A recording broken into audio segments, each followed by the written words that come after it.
What's going on, Soul Tribe? And welcome to Alchemist Astrology.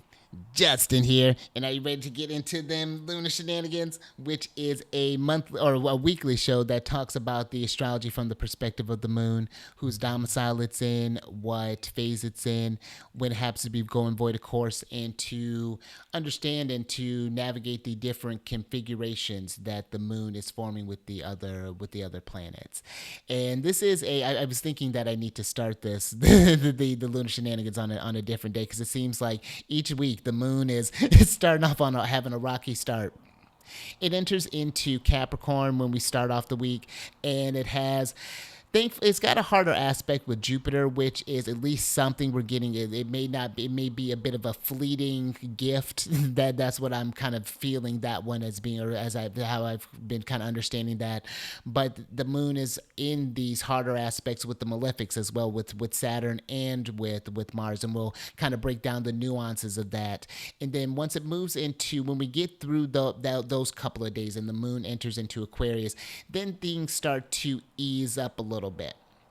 Then it becomes to thinking about how to maybe problem solve the problems that or come up with some solutions for the problems that may have came up while the moon was in Capricorn, and with because there's then we get a little bit of assistance from Venus as that comes through there. So, and it could then once the moon enters into Pisces and gets into the domicile of Big Papa, kind of smooths out the end of the week because the moon will move out from under the view of the malefics for a little bit. So yeah, a bit of a again a rocky a bit of a bumpy start, and then we kind of have a smoother sail as we go downhill. So we just got to get over that hump.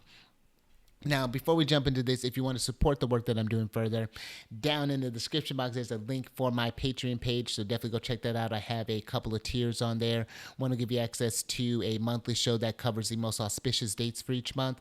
And then the other one will give you access to a personalized monthly transit report from me as well. And who doesn't want that? So that's something that you're interested in. Definitely check that out. But let's go ahead and jump into this thing here. If you're watching the video version, I have the chart right next to me here. So you will want to get a look and get a visual there. But I'm going to be going over the week of May 5th through the 11th, 2026. Now, like I said, when we start off the week, when we're looking at this, the moon is going to enter into the domicile of Saturn, which is first what is it in Capricorn, and that's going to happen at about 12:06 p.m. Pacific time. And you have to forgive me. I'm just going to insert this now while I'm thinking about it. I've been steeped in studies. I've been going over Robert Schmidt's lectures for a couple of weeks, and so that my astrological language is starting to. I'm playing around with some different phrases and things. So if you notice that I'm like switching back and forth with some things, I'm just testing out some stuff there. So don't mind me. But when we get a lay of the land here, the the moon is now a guest in the house of Saturn when you think about the planets being in different domiciles. And when we're looking at how the moon, at least the moon has some reception here. Granted, it's not the most positive reception when we're talking about with this. When we're looking at it, it's better than when the moon is in its own domicile of Cancer.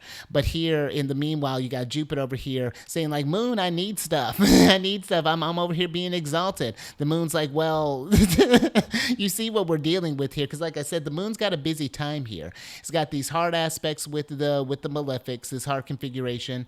It's got this easier one that's coming, this easier one that comes with the moon and the sun. Excuse me, with Mercury and the sun, those are going to be a bit of a smoother connection there.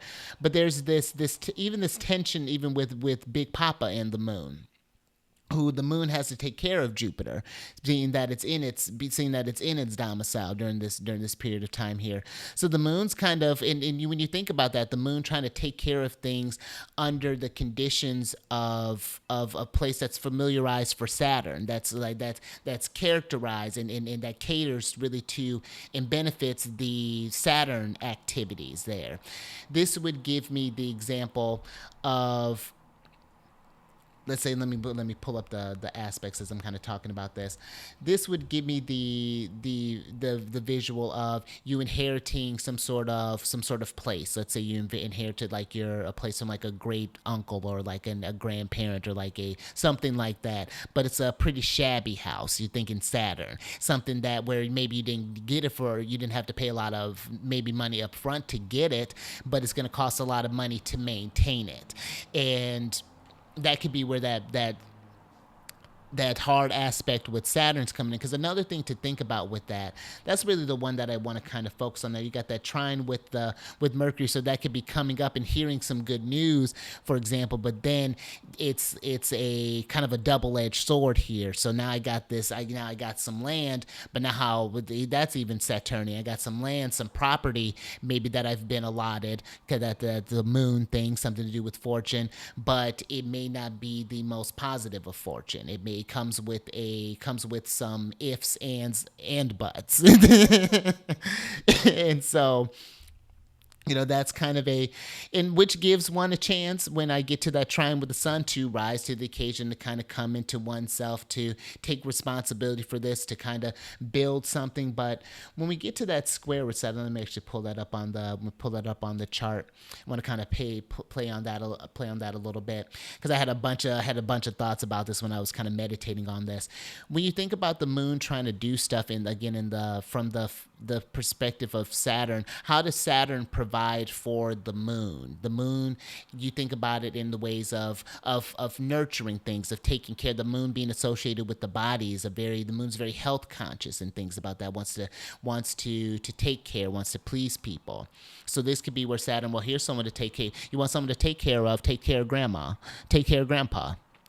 And where, I mean, sure, we love them, but that it's thinking about that, it's different than if let's say this was with Jupiter. Then they were thinking about maybe taking care of a child. We're thinking, or even like Mercury, we're taking care of like maybe like young kids or something like that.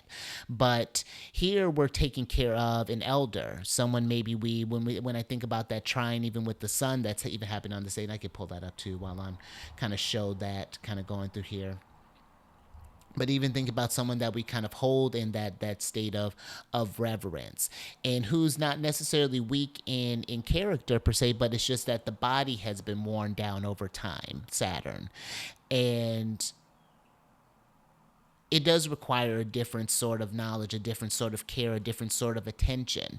And it does bring up even like a lot of feelings that you're thinking about, that something that maybe you don't have time to necessarily deal with, because you have to, you got to be strong for this person. So they can bring a lot. I think about this kind of combination there, and how that can apply on multiple scales. I'm just bringing out just like certain examples. That could be maybe if you're doing something with elderly care, maybe there is just thinking about the challenges of that. Again, like I said, always having to rise up, or this could be having to deal with maybe having to take care of oneself just in really poor environments. This could be again where Saturn's like, okay, take care. I'll provide a shack for you, or I'll provide this little. I got very little to give. Saturn is something that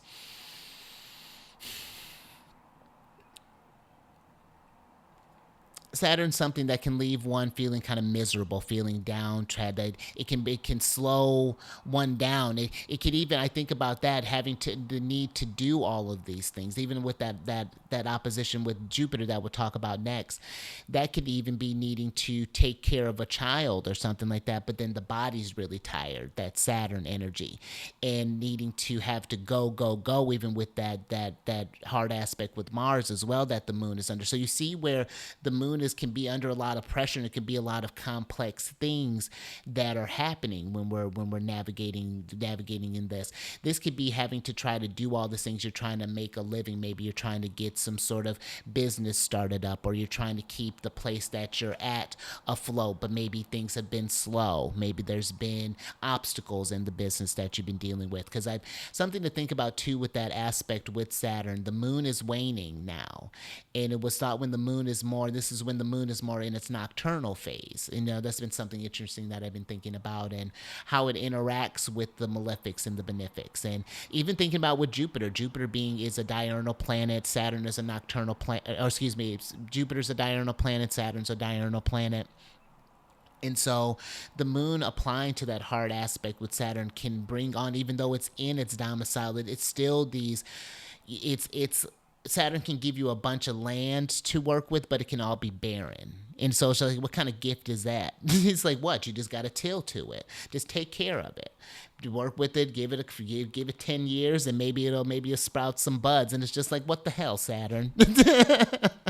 So it's a, it's again, apply it to your situation. See, where do you have Capricorn in your chart to understand how the moon is even configured. Is it configured to how it's configured to like a Time Lord, for example? How that's activated for you. Is this a sign that is activated for you this year by perfections, or what's going on? Or is this a sign? Just some things to think about when it comes up to your own kind of personal chart. And this could even be, I think about the having some pressure under of the malefics.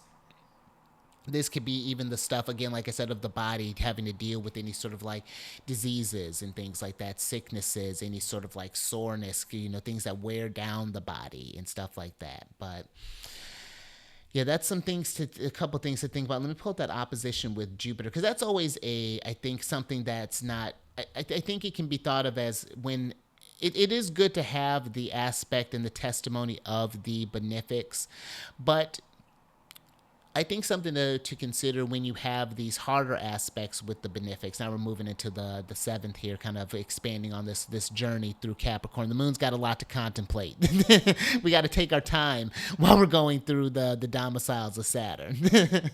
But while we're like when we think about that idea of a hard aspect with the benefics, this could be something where you do get some sort of gift, but it's not long lasting. Let's say you need some sort of long term relief. You need something for 6 months. Well, I can give you something to cover a month, and it's just like, oh, okay, so that's, or you find out, like, let's say for example with that square with Saturn, you find out that you're I remember someone told me that their place was getting ready to shut down. They had a few months to get sales, to get things going, otherwise they were going to have to close their branch.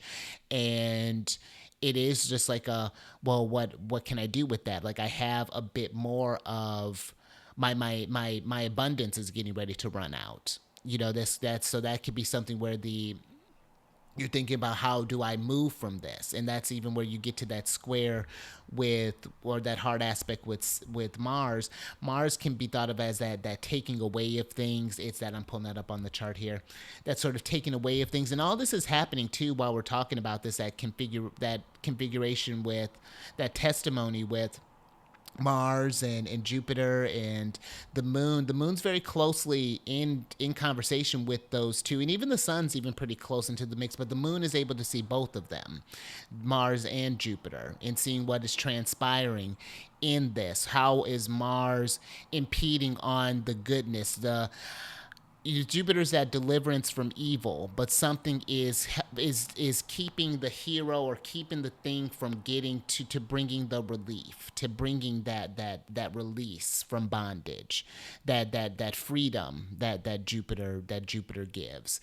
And so there could be a lot that the moon is working through with this one there, trying to find new sources, find new alliances. The nice kind of thing that I like with that, if I had to find something to like with that moon in with Mars, is that maybe this moon is like it's having to take action. It may not be in the way that it wants to. It may be because of the results of, let's say, maybe there's a lot of violence where you happen to be at, and I don't necessarily mean just like war violence. There could be theft that's going on. Maybe just the place is just being neglected. It can become worn down. It can be something along those lines, and needing a forceful sort of action. It's we're trying to make the best with that hard aspect to Jupiter. We're trying to make the best of the maybe the little that we're working with in a period of time until we can get some sort of relief, until the moon can move out of this configuration, can get out of this hump, and then maybe we can get to a new day to where you think of the moon as fortune, where my luck can change, where things can maybe go my way right now. It's like right now fortune doesn't seem to, it's fortune's on one. Fortune is blind and is just dishing it out, and so that's something to think about, and how that can change, and how it's like 1 minute things are going one way, and then another things are going another way, and it's a figuring out that flux, and it's a navigating that flux, seeing it on a larger scale, trying to figure it out on a personal scale, because this could just be something that's going on in your home. All this stuff that's happening there. It's enough. It's one thing to take in the things that are happening on the mundane sense. So that's something that I think to think about too, to make sure to just kind of tune into what's happening on a personal sphere, to kind of navigate that space, and how you're getting your affairs and orders and things like that. And I think too that sense of community, I think, is another. I'm always gonna be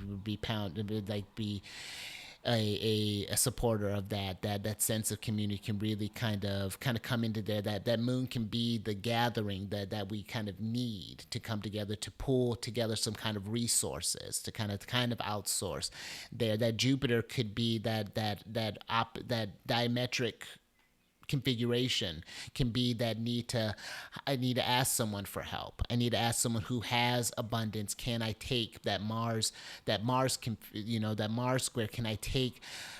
Can I borrow some of your abundance? Can you loan me some abundance? I need some relief, something like that. So yeah, a lot to navigate, I think, through this first half here. I think some things to think about, and how one is again, like navigating through this space. So that's the moon in Capricorn. That's how we start off that week there, a little serious, as we would again expect from Saturn. And we're not done. we're not done, because we get to the 8th, and the moon's gonna move from Capricorn into Aquarius at about 12:27 a.m. Pacific time. And when we get into this, again, now the moon is easy. It's eased up a bit. It doesn't have such hard aspects from the malefics anymore. It's a weaker aspect. It's not like the trigonal configuration. When the moon will enter, when it's like the moon gets to Leo, let's say, for example, to have that more easier configuration there. But at least it's something. It's weak, but we can at least try to make, again, the best of a crappy situation when we're thinking about with this. And that's kind of how I would even describe that first sort of feel with Saturn, because that's the first sort of aspect that the moon's going to complete. But the moon is another busy one, where the moon is talking to about 5 of the planets. Now Jupiter's out of, the moon can't see, or Jupiter and the moon can't see each other right now, but at least we got Venus kind of trading off the things. And we had a lot that we were navigating through that, or kind of processing while that moon was in Capricorn. So now we've received this information. The moon is, like I said, it has this easy stuff with them. Like, it has more harder aspects, harder configurations with Mercury and the Sun.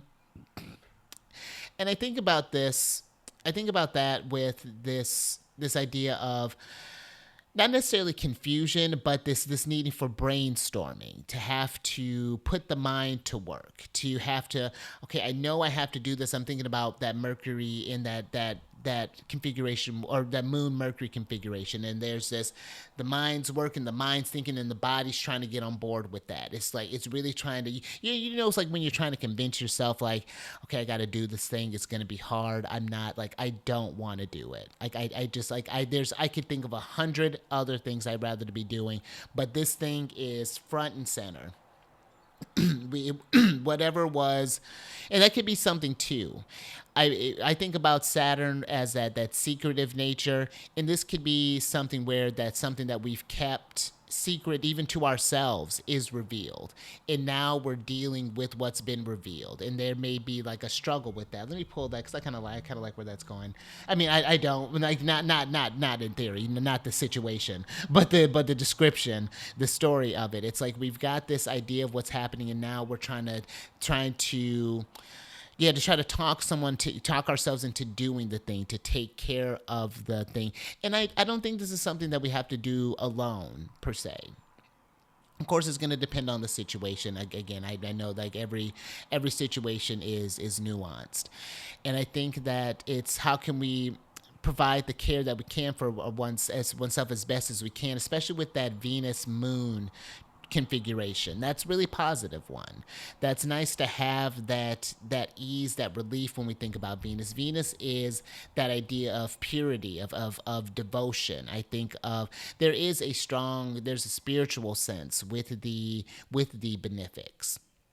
Jupiter gives me that idea of esoteric knowledge, of that sort of getting those divine those down of getting the inspiration, tapping into the mind's eye. But Venus is the practice that stirs that fire, that gets that stuff that going, that it's that delivers that passion that Venus has. It's an almost not ecstatic, but almost sort of feeling that I'm trying to evoke here, that I'm feeling with Venus. And when I'm trying to I'm getting let me pull back down from that. I think that when we get in those times of difficulties and challenges, it's good to have those sort of Venusian and Jupiterian practices to stir one's soul, to get one to do the things when the tough gets coming, because it's going to keep coming. And so the benefic energy has to keep coming. They always keep coming, and they get delivered in different doses, and they have different configurations. One thing in the what I've been doing all this research and all this learning and lectures and things, it's been really just helping to try to conceptualize that idea of the good versus the bad, the nature of things and how they fluctuate and all of that, the philosophizing of it all. And I think with this what this Venus I think is can invite to is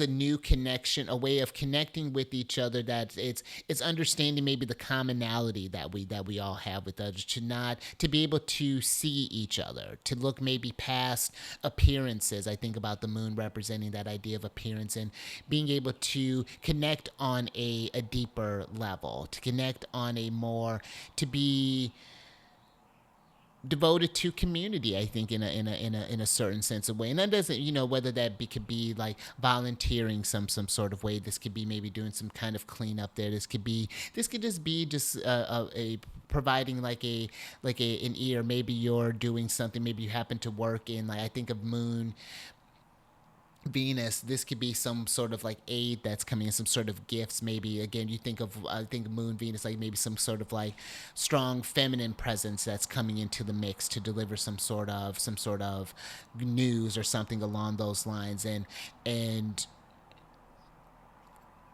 trying to bring things maybe to get some actions that are started right now, so that we can eventually get to that rest that we'll get to when the moon enters into when the moon enters into Pisces. Because let's go ahead and I'm gonna I think that's all I have to say about that moon in Aquarius there. But this gives me that time, because we're getting towards that last quarter phase of the moon too. Let me actually pull that up before I move out of that. Let me pull that on the chart. We're getting to that last quarter phase that's going to be happening at. Oh, and the sun's happy birthday there to you, have solar returns to you for your sun in Geminis, because now we got your solar returns getting ready to happen here. And And look at this. The benefics are both in Cancer. Oh, wait a minute. I'm ahead of myself. Wait a minute. My chart jumped ahead of myself. It's not your birthday yet, Gemini. Never mind. Sorry, Taurus. My chart got ahead of me. I was like, wait a minute. Why are the benefits, like Venus just like jumped? But we're in that last quarter phase. Let me try that again. We're in the last quarter phase. And yeah, we're getting ready to. We got another week of this lunar cycle that's been kind of wrapped up here. Where we've this again. This seems like a very active week that we're getting ready to move to. So whatever you see kind of going on in your lives and your charts and things, it's navigating that. Having that in mind and seeing how one feels, because that is a tension, like sort of a bit more tension when we think about the tetragonal configuration, that square aspect. When we think about that harder aspect, I think of the moon. When you think of the moon as the body, and the sun is like the mind, that will, that spirit, that's behind the body there, that could be feeling where they're sort of at odds with one another, that sort of needing to return to kind of that equilibrium again. And so this can maybe this feeling of where things are. I was listening to something that referred to, like, maybe there's like a knot in the soul somewhere, and they're trying to undo that knot to try to get some motion, because that'd actually be a good way to wrap up, kind of talk about, because that last aspect that the moon will form is that hexagonal one with Mars. So you find that knot, you find that thing in one's life where there is that challenge, and then you can put that thing in motion, move that thing forward in a sense. Now let me make sure I'm not jumping ahead to next month. And we got to the moon in Pisces here. Now, the moon's going to enter into Pisces on the 10th. That's going to happen at about 10:39 a.m. Pacific time. And when we look at this, like I said, this is a bit more ease.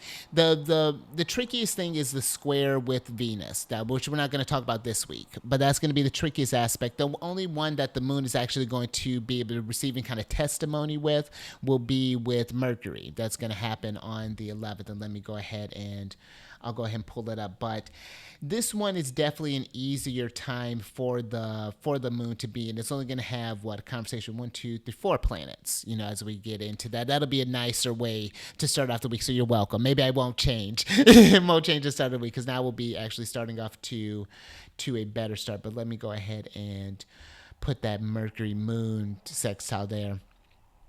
But the moon has got some good stuff. It's got this reception, this mutual reception that's happening with Jupiter. So there's this almost exchange of domiciles, in the sense they're able to see the moon is able to see what Jupiter needs, Jupiter sees what the moon needs, and it's in a harmonious way. They're able to pick up almost like the affairs of one another. Now, where Jupiter might be under a lot of pressure from this is something to think about with the moon being in Pisces, and something to kind of think about with that moon sextile Mercury, which I'll leave that as the kind of the finisher. Then actually, let me pause one sec. I want to grab a book roll. Okay, but while I look up this, I wanted to look up Okay, I wanted to grab a book by Firmicus Maternus while I was thinking about this, but one thing I wanted to, before I get into that, one idea or one thought I wanted to leave us with is, when you're thinking about that relationship of planets being in the domiciles of other planets, it was thought, like when you do electional astrology, for example, where how the moon is configured in the chart is the start of the matter, and then you look to the domicile lord to look to the how it will resolve in this instance.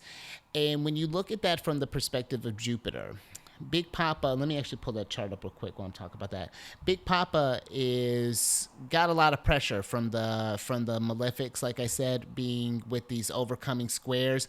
But when you look at, so the outcome is looking really hard, but the results when the moon is, when you look at the ruler of Jupiter, this is that period of time where the moon is in good shape. The moon is, and it may be the hardest thing again may be seeing that connection with that square with Venus, but it's configured with both of the benefics. It's got even a harmonious configuration with the Sun and Mercury, which are almost in this Kazemi here, almost with that conjunction.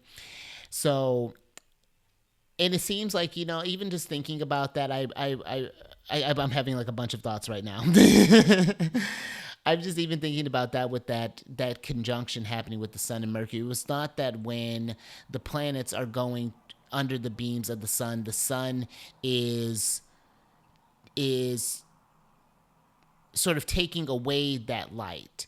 But then when it's separating from the Sun, it's going to, or when it has that conjunction, or when it's exact, it's the Sun gives that light back for a sense. It's an interesting thing. I'm paraphrasing that. I didn't quite deliver that as smoothly as I would like, but yeah, there's something maybe that we're not seeing right now. Maybe like it's there's a lot of heaviness that's being shown right now. Again, the Jupiter stuff is not, we're not seeing that juice of Jupiter like we would want to, but there is something that is happening I think that's happening maybe in the background that we're having, that idea is still forming. Maybe, for example, I wanted to talk about the applications of the moon, because that was thought of something different than, there's the moon being configured to a planet, and things like that, and being like in this, like how it is trigonal to Jupiter, tetragonal to Venus, hexagonal to the Sun and Mercury. But then there's that idea of applying and separating, and those are thought as very different things from the moon. So I wanted to read that application of, since we're ending the week with the moon applying to Mercury, I wanted to talk about that, because that moon will apply to Mercury at about 8:42. That's when it will come exact, and that'll be the thought that we kind of leave on here. Now, it says, it talks about if the moon would be born, so put to Mercury, and this is again from Firmicus Maternus, I'm quoting here, with such testimony of Jupiter. So that means we have the testimony of Jupiter like we do here. It will make those put in charge of accounts of the imperial treasury or public records, or certainly it will render such people those to whom something deposited for safekeeping is entrusted, or who is trusted by foreign nations. And that's talking about more so if the moon is waxing here, because it mentions if the moon is waning, it'll make malign. Oh, well, okay, well, I probably should have read that a little bit first, because now he's kind of going in there. Where I'm gonna pass on that, because I probably could have read that a little bit further, but it talks about a little bit of some trickier things, and I think that can be what happens at first. We can see some of the harder aspects of things, which I think are valid. I'm not reading that passage nor that it's just that the ancient language can be a bit more extreme when we're talking about that, and I probably should have prepped a little bit more with that when I was picking up old Firmicus. But something to think about as we go into this, that there can be, I guess, thanks Firmicus, that again, there can be these hard things that are happening, but there can also be this goodness that is going on too. I just had some people tell me that they're thinking about their wedding and getting things along those lines. They got some stuff that's going to be coming up there, so there are some good things and some positive things that are happening as well. There's a lot of activity that's even happening I'm thinking in the city where I'm living, for example. It's going to be a pretty active summer, so that'll be some interesting stuff to see what goes on there. And yeah, we're all navigating through this, but I think that we're navigating this together, and I think that that's an important, or at least an idea to entertain while we're going through this there. But I think that's how I'm gonna end that, because yeah, I probably could have read that, and that's something where I'll think about that if I'm going to if I'm gonna do that again, because yeah, Firmicus is one where he talks about all sorts of stuff. You know what? Let me go ahead because I don't want to. because we're talking about this in a, if it's, this is not necessarily natally, but it's a talking about the aspects of the moon, the aspects and the applications and separations of the moon. I'll go ahead and read it anyway. If the moon is waning and we be born to Mercury, it'll make malign, malicious, wicked people, which Mercury is not in a bad place per se. You know, we got to think about other conditions too as we're talking about this. That's something to keep in mind. It's not all harshities. There's a lot of considerations to think about when we're talking about this. But it makes wicked people unstable in their desires, wavering in error, and multiple in who multiply all of their counsels, and always pull back with erratic doubting. And that could be something where that's with the moon applying like that. It could be where things seem easy, or say it's like it's seeming like it's like it feels too good to be true. Like, should I make this move now? Like, what happens? Like, but you know, this could change and that can change. That oscillating. That's what that sort of that erratic doubting. That always thinking like, oh, I can't do this. Like, I could start this, but oh, there's the world's on fire, so I can't do that. And it's like that going back and forth. But do I? Is that any way to live? And then that sort of tug and war that's happening. That battle of the mind that can go on there. So that is something I think to think about, if that's something, and who reverses their own actions with constant shifting. And that's something too. I would say if you've noticed, and so you know what, this actually could be very useful. So we're talking about, let's say, some of the negative things that are maybe kind of coming up in life. How are we navigating those things? How are we communicating about that? What information is available to us to kind of alleviate the situation? Maybe we need to think about ways of moving. How we're going to move? Do we have to do this by? Can we rent a car? Do we have to do this by foot? Can we get a plane? Can we get out? Whatever situation that we're thinking about. How am I going to save up for this? How am I going to do X plus Y to get Z? All of those things. But yeah, does that. Let's see what else. Desire to make things hidden. Oh, this could be like a desire to make hidden things public, for example. So this could be where there could be a lot of investigations that are going on. We could see maybe some things that potentially pop up this week, especially when the moon maybe gets into co-presence with the malefics. Maybe we see some things that happen to come up as we get into the week there. So this could be some foreshadowing that could be happening there about people with malicious desires, for example. Like that's happening. That would be bearing down on Jupiter. And I hate that I'm glad that I came back to this, and hopefully you find this useful for ways to navigate when you're interpreting text, maybe, and learning how to navigate your own chart, how that does look, and how this sort of things, and how this can translate. And I'm being maybe a little creative with this right now, but what else? Let's see. It talks about burglars, thieves, and this can also lead to to kind of like weakness in body, sluggishness, defects, and all the such malicious humors and things. Yeah, Firmicus has a very wonderfully colorful language. They all do. They all do. The Hellenistic astrologers are a wonderful read. These translations are great. I'm reading the Mathesis it's a translation from Ben Dykes. That's if you're curious about what I'm reading from and where I'm kind of pulling this information here. But hopefully that was useful for you. And I got a. That's the week.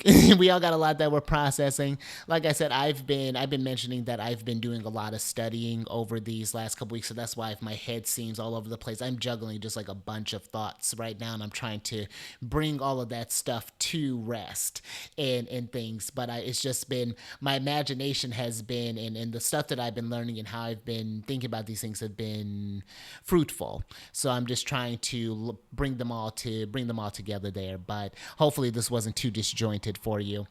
But yeah, this is, again, we're all navigating this week. This has been it's been busy for a week for me in terms of that, and then like other just obligations that I have in life that I've been dealing with, and getting caught up with my homies and all that. That's always a good time. So, but yeah, that's been the things that and there's a lot that's going on right now. There's always a lot that seems to be happening there. But I mean that is good and bad things that are happening. I think that's just a realistic thing to say. It's something that's been going on since the beginning of time. It's not something and I'm not making light of it, but it's something that we've been navigating for a while. That we've been really trying to see where humanity is steering itself. And I think that you have to have these sort of talks to be able to hold space from it that's just not nihilistic. That's not just this, oh, everything's going to just going to the dirt, and that to give up on the hope. Because that's just like taking if the malefics just got removed from the sky. If it was just nothing but malefics, then yeah, we might be in a little bit, might be a little bit of trouble. But we do have that benefic energy too, and sometimes those, the malefics aren't always entirely malefic. The benefics aren't always entirely benefic. We can see these nuances when we were talking about even with like Jupiter and things about with that opposition. So I think even that's how a nice way to talk about that Mercury sextile at the end with that, a way to just invite conversation about the things that are changing in one's city, in one's home, in one's family, in one's body. All of those things that the moon can, how in one's fortune. How are those things kind of changing, and how are we coping with that, and figuring out those situations, and do we have that support? How does that look like? So, because there's just like it's something that I've just been thinking about as of late when I see different things that are going on in charts and whatnots, and just observing just what's going on around me and things. So yeah, that's something to, so just some things to think about. But let me know how you're navigating this week. If this has been, how this has shown up for you. What are some ways that you are navigating these transits and figuring things out, and how these maybe different changes in like your neighborhoods and things are showing up as these different aspects, because it's always fascinating to watch as that does show up too in things. So but yeah, let me know how that's going. And if you need help figuring out how this is showing up in your chart, some ways to navigate this, whatever that's what they're looking for, matters pertaining to Venus, as far as like love, relationships, maybe with Jupiter about rank elevation, with your occupation, looking at the MC, things along those lines. Down in the description box, there's a link to book a consultation with me, so check that out. That's available for you. If you have any questions about the services that I provide, my email's down there as well. There's a couple playlists for the Lunar Shenanigans and the Celestial News Monthly. I released the monthly one not too long ago, so you can definitely check that out to get a view of the month and how to see what's good and prepare for what's kind of coming up there. I like June, or excuse me, I like May, and I like June too. June's actually a little bit quieter. Yeah, well, I think so. We got that. I think Saturn's stationed in retrograde either June or July soon. Mercury's gonna be stationed here soon. We got some things coming up, but definitely a lot easier than what we were in. So especially when we're going through April. So hopefully this will be some things that are kind of lightening up. We got a couple hard aspects in there with that.